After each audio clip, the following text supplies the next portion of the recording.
I am left drained. I am completely drained of this story, my friends. I cannot believe the Democrats have gotten themselves into such an abject disaster with the Trump trial.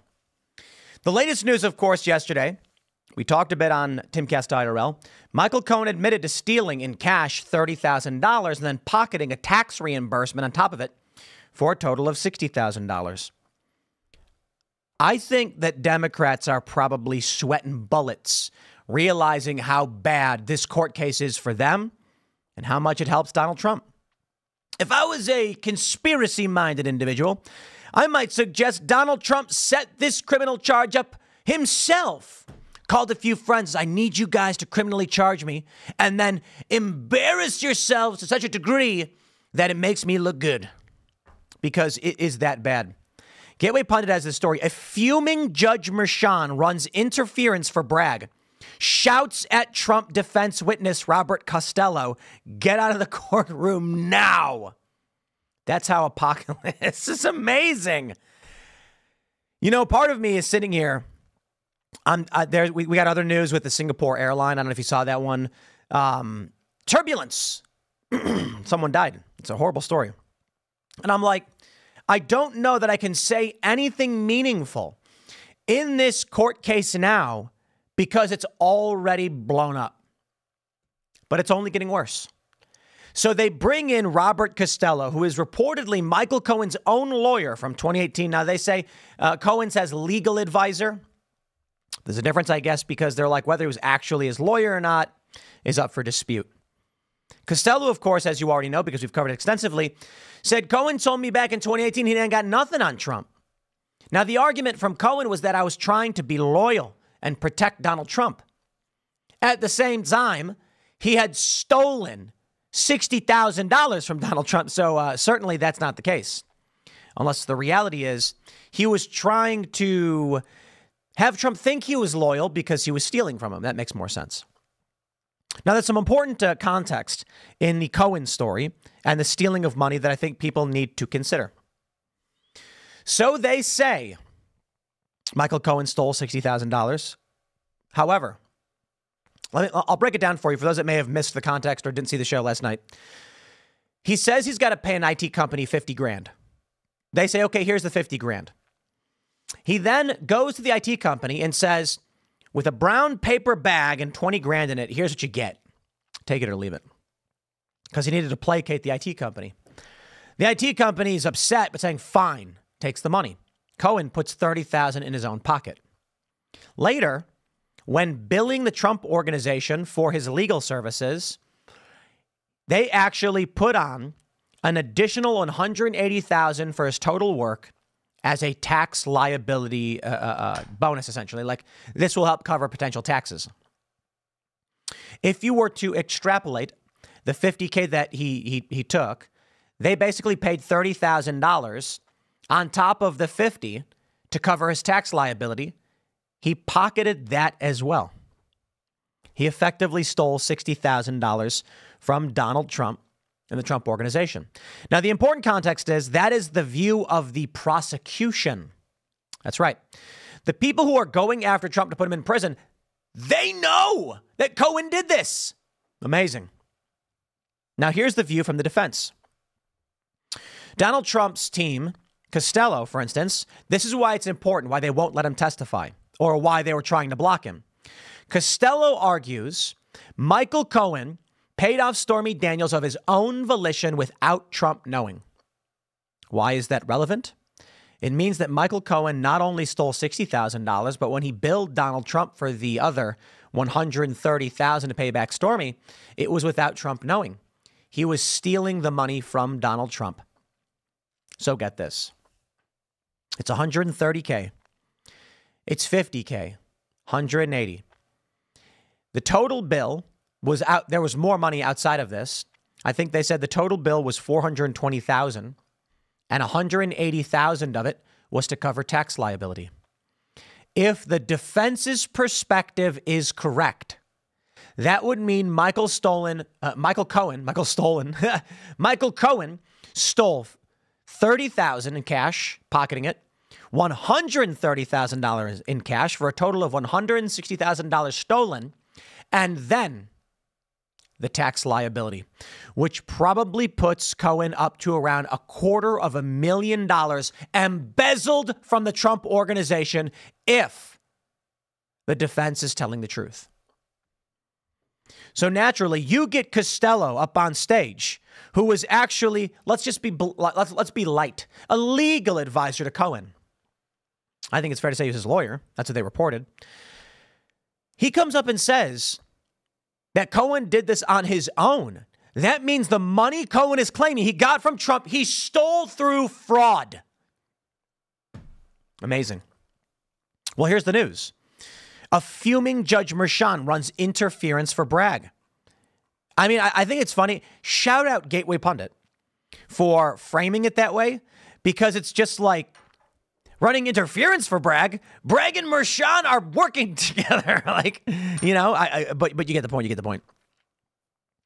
President Trump was back in a Manhattan court on Monday in Alvin Bragg's Soviet-style hush money lawfare trial. The prosecutor earlier Monday rolled out their star witness, Michael Cohen, a convicted perjurer, to take the witness stand.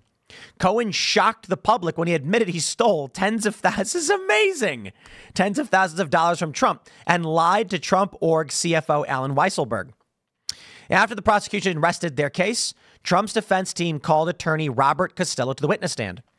Recall that Costello previously blasted Cohen as a convicted perjurer and said Bragg's prosecutors cherry-picked emails. Crooked Judge Merchan excoriated Costello and cleared the courtroom. This is amazing. We have this clip here. Johnny Maga says, Judge Merchan just cleared the entire courtroom after feuding with Trump's star witness Bob Costello. Let's play this clip. In a raised voice. Jake, the judge has just cleared the entire courtroom. Yeah. It appears that now this has escalated to a security concern, and the overflow is cut. We're not getting any more information. I mean, the fact that this has escalated to this extent. They are spiraling. The Democrats who concocted this psychotic plan are in panic mode. And panic mode is an understatement. You know, I gave you a quick little story I once read. There are these seamen. Yes, navalmen, or whatever you want to say, whatever you want to say it. And U.S. Navy, I think it was. As the story goes, and maybe this story is apocryphal. Their boat sank or something. And then they were on a life raft.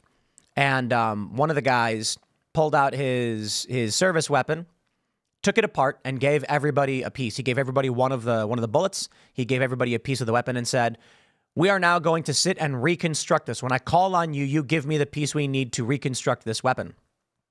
And they say that this saved their lives. How, you may ask?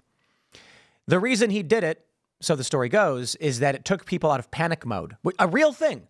Where they can't think straight, they're disorganized, and he put them into a system. Okay, now we are building a machine, logic mode. And that allowed them to calm down, think clearly, and structure a plan. I don't know that it's true, just something I read on the internet.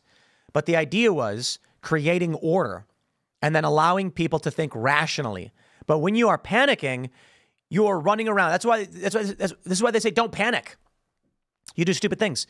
What we are seeing now with this case is just absolutely pure panic. Here is the exchange between Judge Merchan and Robert Costello, courtesy of the Gateway Pundit contributor Paul Ingracia, who was inside of the NYC courtroom live reporting. Merchan grows irate, begins excoriating Robert Costello on the stand for making a few offhanded remarks and rolling his eyes during testimony. Merchan, are you staring me down right now? Costello, I'm not. Get out of the courtroom now. Get out of the courtroom. Video cuts. Whoa. And we have got, look, this is, look at this. Politico. Same thing. Look at this. Are you staring me down right now? This, okay, you know, I don't know if we get to the point of like a congressional caning, but you see what's going on with this? The Trump side of things, they know this judge is corrupt, that he is evil. You know, it's funny because I did not used to say the word evil lightly, but it's indefensible. Any sane person looking at this knows this case should never have been brought. Fareed Zakaria, same thing. I'm going to bring him up every time. CNN saying this case should not have been brought. That's it. Merchan is a scumbag, evil man. And you know what? You get Robert Costello in there, and he knows this judge is evil, and this is a sham. And this is what you get. Gateway pundits Paul and Gracia said the trial resumed after a delay following a fiery exchange. Merchan is absolutely seething over Costello's damning testimony. The type of treatment Costello, an experienced prosecutor who once worked for the U.S. Attorney's Office in New York in the 70s and 80s, is receiving on the witness stand from the judge is disgusting. Merchan is visibly perturbed, condescending, and downright abusive of the witness on the stand. Outrageous behavior from a judge and totally inappropriate for any courtroom. No decorum whatsoever, Ingracia said. Judge Merchan ran interference for Bragg and continued to shout at Costello. Bragg, prosecutor, did you say Michael Cohen was acting like a drama queen, yes or no? Costello said, I said I didn't know if Michael Cohen was acting like a drama queen. Merchan again chastises Costello from the stand. Would you just answer yes or no? Bragg, prosecutor, you don't like drama queens, do you? Wow. Merchan abruptly ended the day's proceedings with "Have a good night." This is amazing. Let's pull up this tweet from Paul here, who's in the courtroom. Merchan, visibly exasperated, hastily ends the day's proceedings, implores jurors to not research the case through media, email, telephone, text, or the internet. Reminds them they should not Google or discuss the case out of the courtroom. These people are so evil. It makes my blood boil. Abruptly says, have a good night, then cuts out the video. On hot mic, urges Costello to step down from the witness stand. Merchan is obviously disgusted by Costello, whose testimony has thrown a huge wrench into Bragg's case, unlike anything we have seen thus far this entire show trial. Fireworks. Wow. We got Nick Sorter saying the sham trial is imploding before our eyes. I mean, look at this. Even Politico has it. It's remarkable.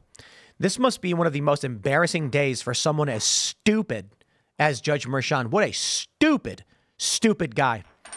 The idea, you know what I think Merchan is pissed off about?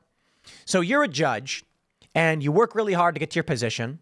And then your Democrat buddies are like, we're going to stop Donald Trump. We're going to launch a fraudulent trial against him. We're going to lie about the law. And we need you to back us up. And Merchan's probably like, I don't know this is going to work. What you're saying, you're stretching it, man. And they're like, trust us, Merchan, trust us. You be the judge. You'll be in control of everything. It will go our way. And now he's stuck up there. Everything on his shoulders, and he looks like he is cognitively impaired. Throwing away his entire career because he wanted to get Donald Trump. Here's the best part. And I'll tell you again why he's mad. For one, Costello completely undermined everything, and they didn't know that was coming. How embarrassing. Your buddy comes to you and says, hey, we're going to pull off a heist. Trust me, we got a full plan. And then all of a sudden you get in the building, and there's like 12 guard dogs, and you're like, what? Now I'm stuck here. Oh, Merchan is going to get eviscerated from this, and he knows it. CNN, MSNBC, ABC, the corporate press is abandoning them. And he is the linchpin. All of it falls onto his cognitively impaired brain. Oh, man, it feels good. You know, there's a lot of people who say that I'm black-pilled. I see nothing but, darkness ahead. And I'm just like, I am so... It's very cathartic to watch this man writhe on the stand as the judge, fuming, screaming at a witness no less. It feels good. You know what it is? He knows his goose is cooked. The corporate press has abandoned them. The Democrats have abandoned them. Joe Biden's losing in the polls. And he's sitting there going, what did I get myself into? I wouldn't be surprised if this dude cried himself to sleep saying, why did I do this? So pathetic. So pathetic. Screaming at a witness because the witness has just proven you done screwed up, sir.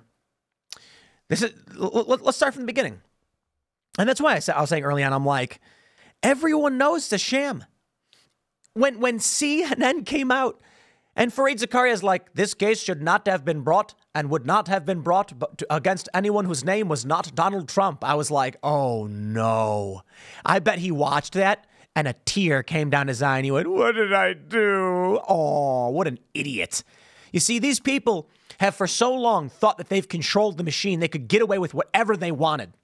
So Judge Merchan, who is a highly conflicted judge, Trump says, whose daughter is making money off of things like this, he knows his goose is cooked. They never saw it coming. They thought that they could strangle the machine, they could crack a whip, and everything falls in line. They thought they were invincible, and now it is all coming crashing down. And hey. Maybe the jury, maybe they all have Trump derangement syndrome, and they do lock Trump up. Trump still wins. I mean, we're as long as Trump is with this case, they're martyring him politically, not literally. And Trump is winning in the polls. I think if after all of this, Trump does get convicted, his polls are going to skyrocket. Because you got to imagine a judge screaming at a witness. CNN, MSNBC, ABC, all of these outlets saying, yeah, this is bad. Now let's consider something else as well. Stormy Daniels goes up on the stand and she insults Trump. She calls him names. She mocks him. She belittles him. She claims a whole bunch of things Trump did that had nothing to do with the court case. The judge allowed it. This is where you can see like his career he's done. You know what I'd love to see? I want Donald Trump to get elected. I want to see, I think Kash Patel would be great, but there have been some other suggestions for head of the, to be Attorney General, head of the DOJ.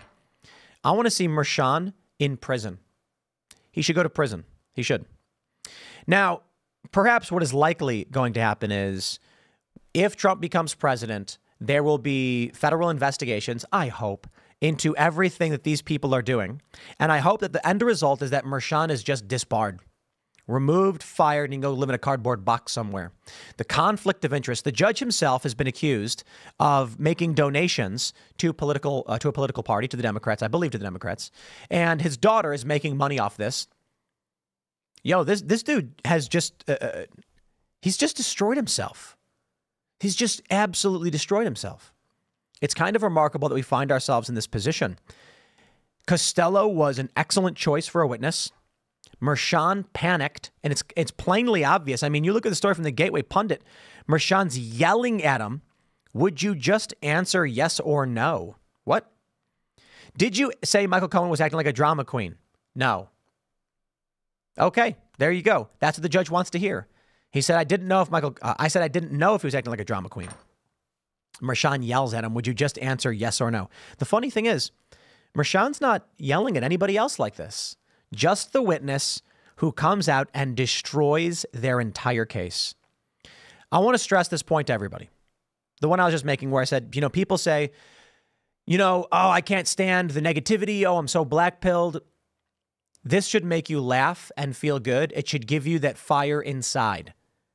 The judge is panicking. We know he's corrupt. We know the prosecutors are corrupt. Donald Trump is being charged with a misdemeanor that is beyond the statute of limitations. The judge will not allow a federal elections expert to testify that Trump did not commit a crime. He won't allow it because the judge is crooked. He is one of the most crooked law officers or whatever of the court, whatever judge I've ever seen, ever. This guy is pretending to be a judge, but he's got brain damage. I wonder if his Trump derangement syndrome has driven him to the point where he thought this was a good idea. Well, you know what? The house of cards is coming crashing down. As I stated, Democrats thought they were invincible. They thought themselves invincible. And now we are looking at everything. We're taking a look at mainstream culture. Target is getting rid of their pride displays. Wokeness is losing. Trump's ahead in the polls. And the American people can see right through this. And I think this guy knows. He just, what is it saying? Hitched his horse. He just attached himself to something that could result in him going to prison. It's going to be interesting. I don't know that ultimately he does end up in prison. But I think what ends up happening here is, in the event Donald Trump wins, there may be a civil rights investigation into all of the things that they're doing. And I hope so. I really do. With what Cohen stole money. I'll tell you one of the most interesting talking points that I've heard. Someone asked, have you ever seen a criminal prosecution where the prosecutors asked a felony to flip in order to prosecute a misdemeanor? Usually, you get a guy arrested on a misdemeanor charge and say, we will drop the charges if you testify against your boss. You go up, right? Now, some could argue, like, that's what they're doing, like Cohen going after the boss. Trump's accused of falsifying business records, a misdemeanor. That's it. Now, they're claiming it's a felony because it was in furtherance of another crime, but there's no other crime. Like, there's literally nothing. They haven't said anything. So you effectively have Michael Cohen committing grand larceny to the tune of either $60,000 or $250,000, depending on your interpretation. And they said, no. We know that you stole that and probably a lot more, but we're going to let it slide so long as you give us testimony against Donald Trump so we can prosecute a misdemeanor. And this judge was like, I want to be involved in this. Amazing. Look, I don't know what's going to happen today, but the question is, how many of these jurors are going to have Trump derangement syndrome? If you get one juror says no and you get a hung jury or a mistrial or something, maybe. But I'm concerned that even with all of this, the jury still says Trump goes to prison. But there is another element to consider. With Judge Merchan's meltdown, just absolute panic-induced meltdown, jurors might be thinking, guys, yeah, I want to get Trump, but we're losing. And if we do this, they come after us. So we'll see. I have no idea. We'll see. I can't imagine today will be any better for the Democrats in this one. Next segment is coming up at 1 p.m. on this channel. Thanks for hanging out, and I'll see you all then.